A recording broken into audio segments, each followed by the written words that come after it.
Well, last episode was slow and trash. Time for the next one.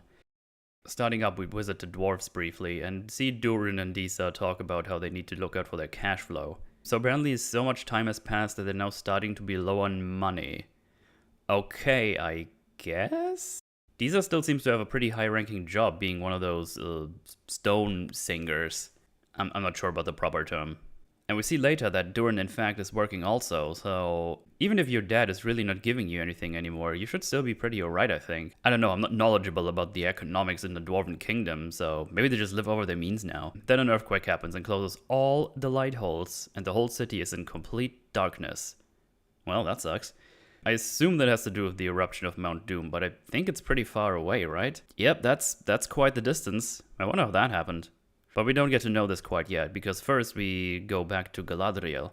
With the life tree rekindled and them having the rings, Galadriel has some spooky vision that makes her believe even more that Celebrimbor is in danger. This distracts her from the War Council meeting. When asked what the plan for her army is, she only says that they should attack from the west, and that's it. I think this is a missed opportunity to show us what her qualities as a commander are. Show us her reasoning as to why she wants to invade from there, how many elves she wants to send, some predictions on how the orcs might behave. There are so many options to show her qualities, but she just says the one line and that's it. After the meeting, the king points out that he has noticed that she has been distracted and asks what's on her mind. She tells the High King that she needs to be sent to Eregion immediately, as they wouldn't know if Sauron is actually still in Mordor or could be there already. Galadriel adds that she has been having visions of the future since putting on the ring, and the High King reports the same. But he rightfully points out that she has already been influenced by Sauron and even called him a friend, and thus it is too dangerous to let her face him again on her own. She says that he might know her mind, but she also knows his. So she is the only one who can slay him, but the king still denies her. Which leads her to say, well, what if I'm not alone, actually? At this point, please just demote her. She keeps refusing her king's orders, and for some reason she keeps getting away with it, and even got one of the Rings of Power. How much more will she get away with? It's probably a lot. Also again, I kinda hate how the putting on of the rings happens so nonchalantly. I wish there would have been some kind of discussion, especially considering Galadriel's recent behavior. I believe that there are many elves that are not cool with her having the ring. On top of all of this, you are the leader of the northern armies and they are currently planning the march on Mordor. Could you at least pretend like you give a shit about your duties as the commander of the northern armies? Maybe tell someone else to sort it out for you, tell them all your plans that you had. Show me anything that makes me believe that you are actually a commander of any army. At this point, I don't even know why they bothered to make her a commander in this story. We haven't really seen her command anything. She's been fighting a couple of scrubs and gave them instructions in season 1, but that's about it. I wonder if in future episodes or even seasons, when the big fights are supposed to happen, they're gonna give us any inkling on how good she is as a commander actually, or if she's just gonna be at the front lines, go like, ah, attack, or something like that. Also, it seems like the High King is now considering to sending someone over finally. Why does it take a vision for you to consider this? This should have been your priority for a while, and not only now when Galadriel or you having visions about it. Send other soldiers. Just because she talks this bullshit doesn't mean you have to take it and can only send her. Send anyone else. Talking about Eregion. Halbrand won't get entry to Eregion, but is all smart and says, oh, I guess I'll just stay here in case Celebrimbor changes his mind, and turns around so the assistant elf gets to see his wounds. But the wounding is only briefly mentioned again and doesn't actually have any impact convincing Celebrimbor later. I thought that's gonna be the start of his influence over the elves here, getting him to be treated, then maybe kill someone, take his position and form, and so on. In case you don't remember and need a refresher, Galadriel told Elrond and Celebrimbor to not deal with Halbrand anymore, but not why. Only after she left Eregion did a chase with Elrond and gets forced by the High King, she starts telling people that Halbrand is Sauron. Which actually brings me back to episode 1, which starts with Galadriel chasing Elrond because he took the rings. I did even question the horse chase for some reason, but I guess they started riding all the way from Eregion, and the chase continued all the way to Lindon. Which means this is a multiple day chase they have been doing. Also, I thought that Elrond made a connection that Halbrand is Sauron already, but clearly he just thought Halbrand is not who he claimed to be. Thought he tampered with the rings, took them and started riding ASAP to the High King. Did he just take him and ran off? Was there an altercation between Elrond and Galadriel? Is Celebrimbor worried what is happening? What I'm trying to say is that Galadriel wasted multiple days with this by not telling Celebrimbor about Sauron, which also allows Halbrand/Sauron to do what he does in this episode. Good job. In any case, Celebrimbor's reaction to Halbrand staying is, oh well, he'll leave eventually. How about you kick him out? I know you can. You say it later, but I guess you want to be nice to him. But then again, if you want to do that, want to at least treat him? Give him a blanket? Maybe some housing? Some food? Something? Is your plan literally just, if I don't look, the problem isn't there anymore? And it doesn't look like he's super influenced by Sauron yet, because he's just like, oh, I guess he sorts himself out, I'm busy with other stuff, and then just goes away. Only after he gets close to him later on, he's like super influenced. So I don't know why he's behaving like such a goober, dude. Remember the messenger squad the High King sent? Yeah, they're dead.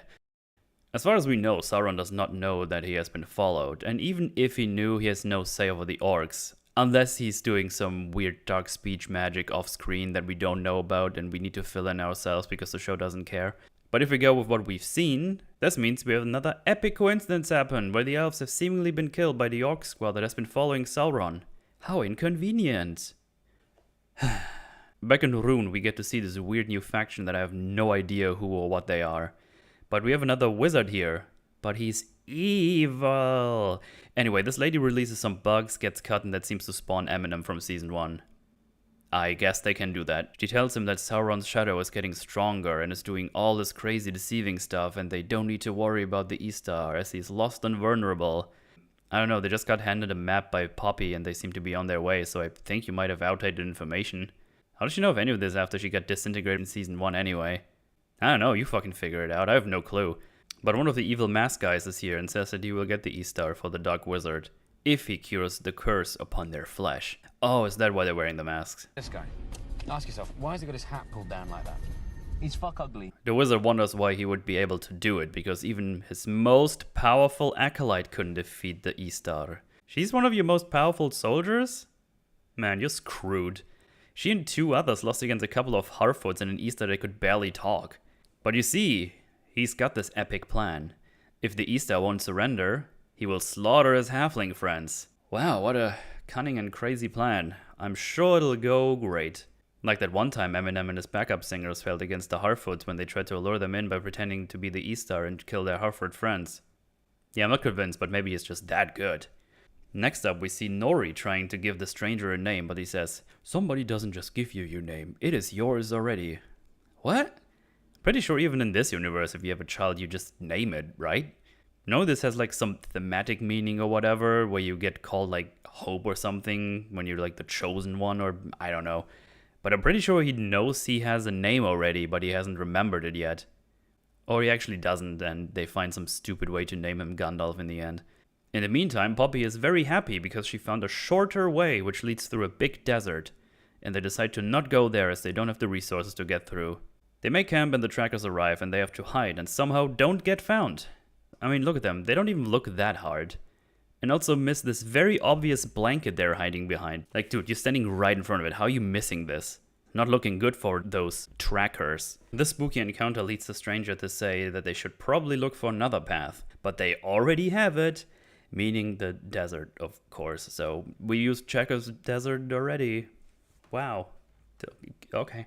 The Dwarven situation has worsened since the intro. They have a meeting about the current situation and we get an explanation as to why all the lights went off. This is where I was about to show you the unedited footage, but YouTube did its thing and there was not more nanoseconds to cut, which means I will just tell you myself. The Tunnel Master Dwarf here tells us that not too long ago a fire mountain erupted, and even though it's pretty far away from them, the earthquake somehow made it all the way here, collapsing all of their sun shafts and taking away the ability to grow crops. What, you thought you'd get something reasonable, like the Balrog starting to go nutty or something? Nope.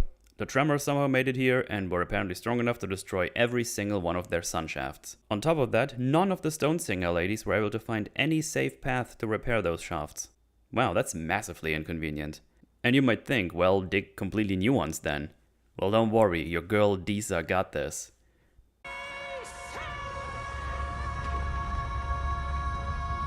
Never mind, she and her Sing Squad also fails. Not only do they fail, this is the first time in 9 centuries the singers have ever failed.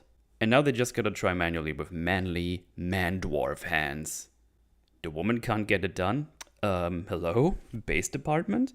The king asks about Durin and tells her that he has only spoken out of anger and Durin surely knows this. She tells him that he should summon his son finally and bury the hatchet so they can work together, but he basically says that he can't do that. Then we get a scene where Durin gets bullied by his co-workers for having palace hands. Wait, what? They're pretty much bullying him because he's not working as hard because he's the prince. Which is nonsense because he was working on the extra dangerous Mithril mine stuff with other people almost all of season 1. What are they on about? Also, Durin seemingly was very well liked by his peers, so him getting shit on comes out of nowhere. I know what they want to do here, but they have just shoved that in here and that's all the work they will do with this. Anyway, at dinner he wonders why they are not trading for fresh food on the outside if they're so low on supplies. Lisa tells him that's a great idea and he should stop being so stubborn and go to his father and convince him of that. For some reason they can't hear the mountains anymore and that makes her afraid, and it would benefit everyone if they would just work together.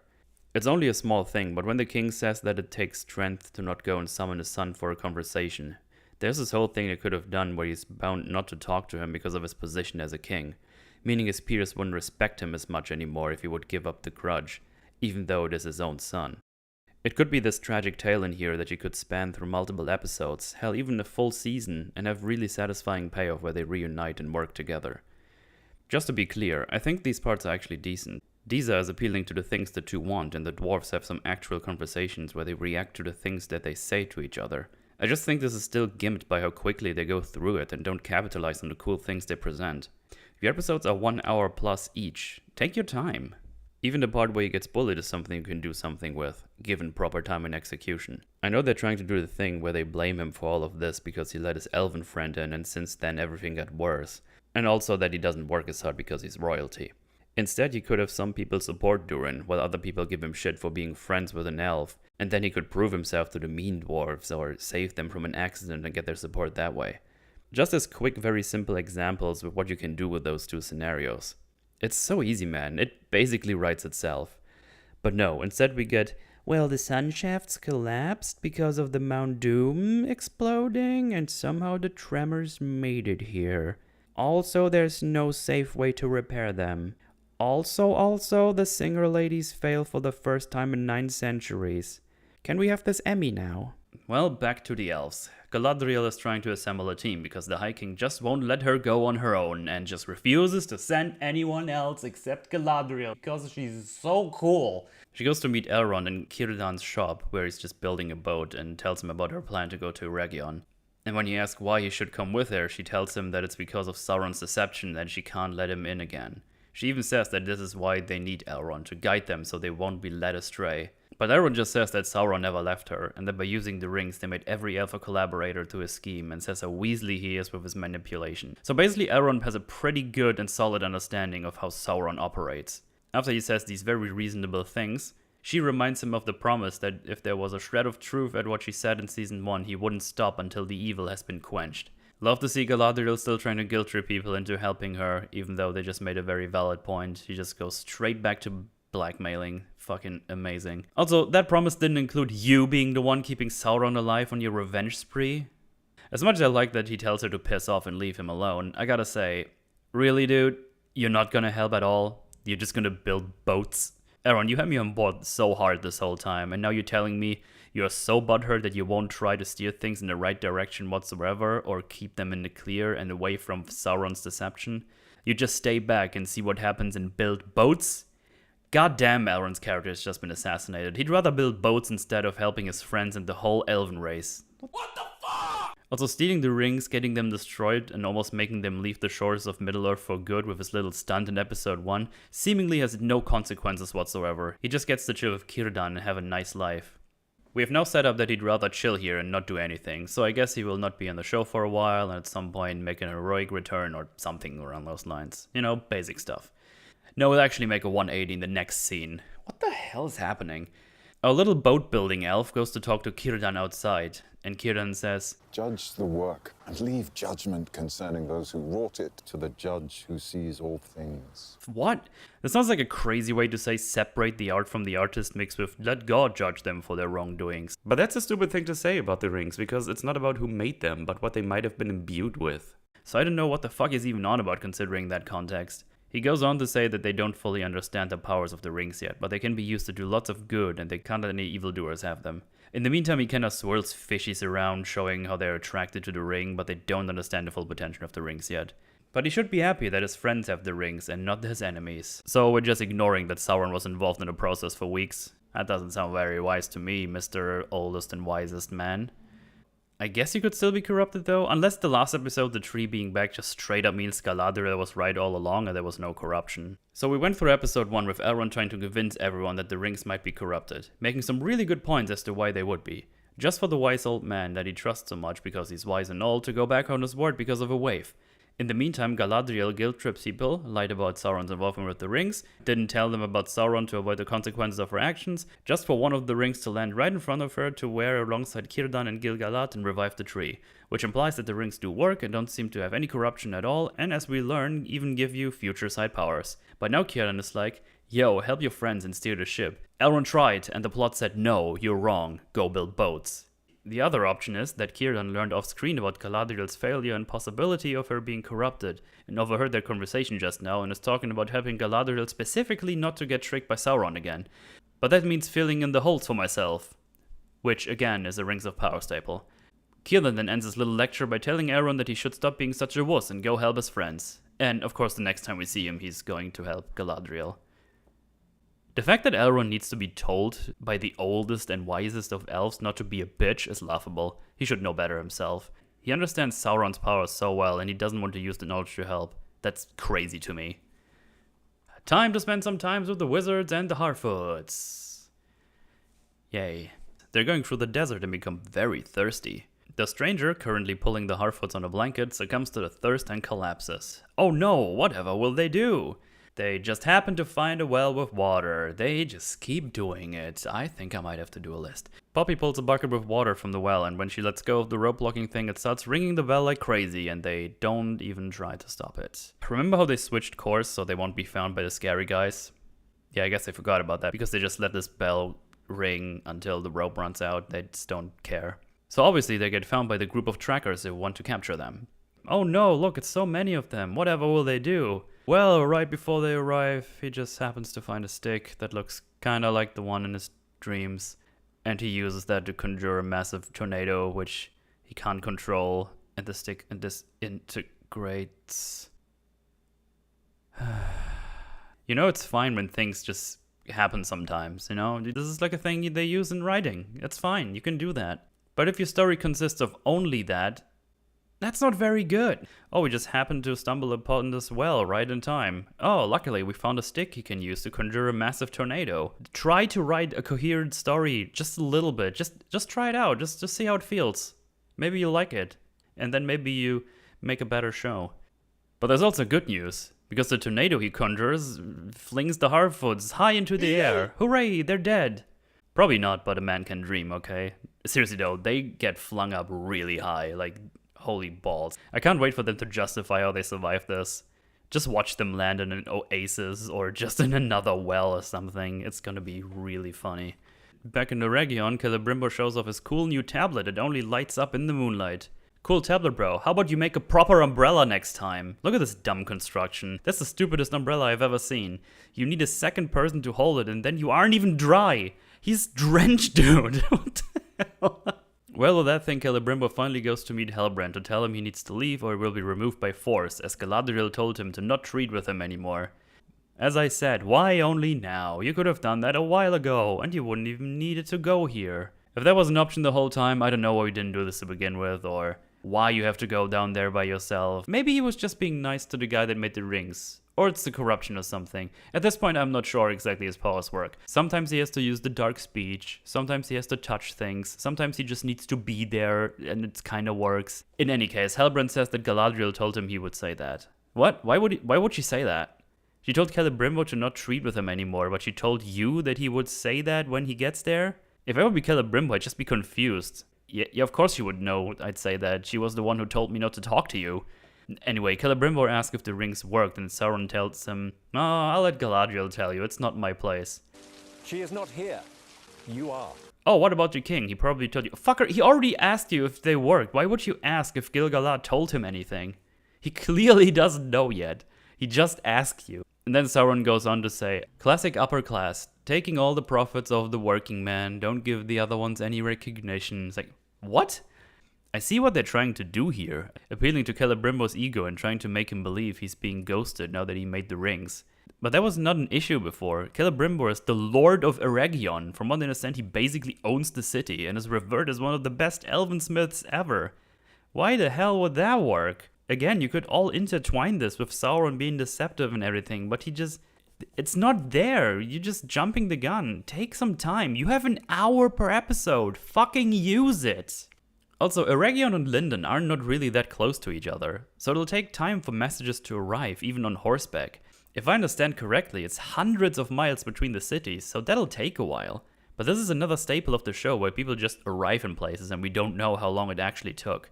But then sometimes we have Galadriel and an injured Sauron riding from the Southlands to Eregion in 6 days without rest, which is also hundreds of miles on normal horses. By measurements we get in this show, I can only guess. And my guess is that it's all bullshit. And Celebrimbor has to consider that they might have discussions about who will wear the rings. Are there pro and cons? How do these work? Etc, etc, etc. There are many options as to why he hasn't received a message yet, but Celebrimbor just takes it. Also, Celebrimbor never sent a message himself asking what's up. I feel like he would do that. He literally just needs to write a letter and give it to someone. He does it later, actually. So I don't know why he never did that before. If we are to assume that this is Sauron's influence again, which I think they want us to believe, this seems way too easy still. I know he's like super deceptive man, but he just says a thing, and the other one becomes a bumbling idiot that won't talk back. Why not have him deceive some random peeps to come out of the city and then kill them and take their form, making his way inside and get closer and closer to Celebrimbor, become friends with him, convince him as to why they should make more rings for men, dwarves, whoever they need. There are endless options with him being able to transform, and they haven't done anything with it yet. To be fair, what they do here is way funnier, so I get it. I would have done that too. At some point, Halbrand starts to leave, but Celebrimbor is already convinced and lets him in. Okay. Inside, Halbrand tells him that the rings worked, and Celebrimbor is super happy he finally made something super important in his life. So happy he's getting the good booze out. No. Nice. Sauron asks him if he is his friend, and Celebrimbor tells him that, yes, of course. I mean, you didn't really make this clear when you told him he was to be removed forcefully, but okay. He goes on to say that they have worked together so close and are now bestest of friendos, and there shouldn't be any half-truths. What? Are you close? I saw you together for like 2 or 3 scenes? Sure, you work together, but I don't know if you've bonded, had some conversations or whatever. You left before the rings have been finished. Again, the show just says this happened off screen, so I just have to believe it, I guess. The Deceiver goes on to say that they came here not to celebrate, but to beg him to make rings for men. Celebrimbor, the Forge Master, says that men are not elves, and are more easily corrupted. Corrupted by what? Corrupted by what, Celebrimbor? You don't know anything about the potential corruption by the rings, right? As far as he knows, he made the rings to save the elves. What would men be corrupted by? Okay, I'm just being mean now because the show is mean to me for existing. I think what they mean here is that they will be corrupted by the power of the rings themselves and will start using them for evil things instead of good. I think a different phrasing would have been better here, like men are too easily overcome by power and will use them against each other, or men will use them for evil, or something like that. But forget about that, Sauron is about to start his show. He claims to not be mortal and tries to convince Celebrimbor that he is an envoy of the Valar. For once he doesn't just believe it, but then, thunder, door, boom! The room goes dark, everything gets spooky, and then it happens. The biggest horror of them all. He drops the first age wine. What a waste. Sauron really is the worst evil of them all. Forge fire goes on, and Sauron does, you know what, let me show you as best as YouTube allows me to.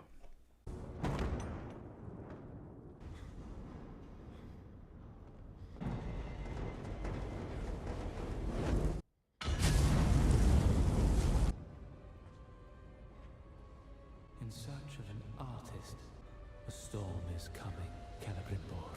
I can bring you the knowledge none other possesses, grandest of abilities.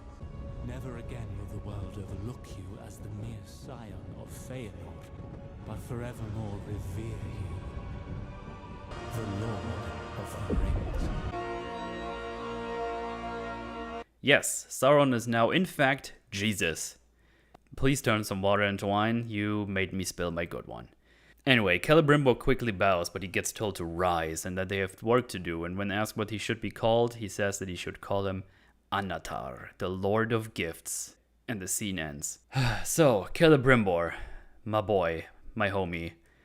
I know Galadriel didn't tell you he is Sauron, but she told you not to deal with him. You then let him in, and he tells you he is not mortal. Then everything goes dark, lightning strikes, he makes an echoing big voice, he emerges out of the fire, and that tells you, I'm actually a Valar envoy and a good guy. Sauron tells Celebrimbor that he told Galadriel about himself and that made her send him away. Why the fuck would she send away a Valarian envoy and tell you not to treat with such a person? But that doesn't even cross his mind at all with all the Valarness that is happening. I guess we have to assume that he corrupted him so hard already that he even sees things like Jesus Sauron upon the cloudy hills, by the way. I think that's just a funny visual, I don't know. Anyway, that doesn't make you suspicious at all. I know what they're going for, and there's something really cool you could do here. But Sauron just gets here, talks some bullshit to Celebrimbor, he takes it basically at face value, and then he's done. Now he's in. Next episode they're gonna make rings. Why are you wasting all this potential? It's so sad. I wish we would have gotten a good show out of this. There's something really cool to do here. But what are we doing? We're wasting it all. Also, now we have the reason why it's the same actor, because it's just an altered form with different hair and pointy ears. Again, I really hope they use this transformation stuff more cleverly in the future, but I don't know. Who knows? A pretty short scene with the elves happens where the High King summons Galadriel, informing her that she and 5 of their bravest elves will go to Eregion at first light. She thanks him for reconsidering and says, oh, that wasn't my idea. The reason he changed his mind is that Elrond is gonna join. Yeah, I had a feeling that's gonna happen. Why does it have to be them? The 2 elves that have been going against you this whole time. The elves that should be locked up and punished are now sent to Eregion with some other elves. And the reason doesn't even seem to be that they haven't heard anything back from the messenger, or spies have spotted orcs on the roads, or anything. It's seemingly because Elrond decided to come with them. Be honest, High King, you just want these fugitives to die in battle because they haven't been following your orders, right? Come on, man, I don't blame you. Just admit it, bro. But there's one more stinger. Uh-oh. Galadriel thanks Elrond for joining her company, but oh no! Gil-galad says that Elrond is the one leading. Oh my god, taking away power of a woman a second time in the show? Baze. Seriously though, she looks fucking pissed. Why are you pissed? You're getting what you wanted. Just be glad you get to go anyway. Also, you're just sending away one of your commanders while you're planning the march to Mordor, and, maybe even more important, sending one of the rings from the tree away and possibly straight to Sauron. The fuck are you out of your damn mind? Have you tested the reach of the rings? Does the tree even need the rings anymore? Can anyone wear those rings? Have you done anything? Any research? I don't think you have, and I don't think this will ever be mentioned. It makes me wonder how much they will even get done until Galadriel arrives, because he has the same face, so as soon as they arrive, it's over, man. Anyway, the episode ends with Prince Durin getting an invitation to Eregion, probably to trade Mithril for food and stuff. Well, that's another couple of days or weeks until they go there. I'm sure they will just be there next episode. Wait, how does Sauron even know about their problems? He mentioned it to Celebrimbor earlier, so they sent a message here now. Where did he get that information from? Did he meet someone that told him? I guess again we have to fill information for ourselves. And that's the episode. That's episode number 2. We added more stuff to the things happened conveniently to get the plot going list. We shat on Elrond for a bit, who decided not to do anything instead of helping his friends and the Elven race until Círdan told him he should help them. Sauron is now pretending to be a Valarian envoy, which is on a ticking clock I assume, because Galadriel and company are on the way here, and as soon as they arrive it should be GG for his plan. Curious how to see how that turns out. There you go! This sucked. Again. Oh well. Thanks for watching.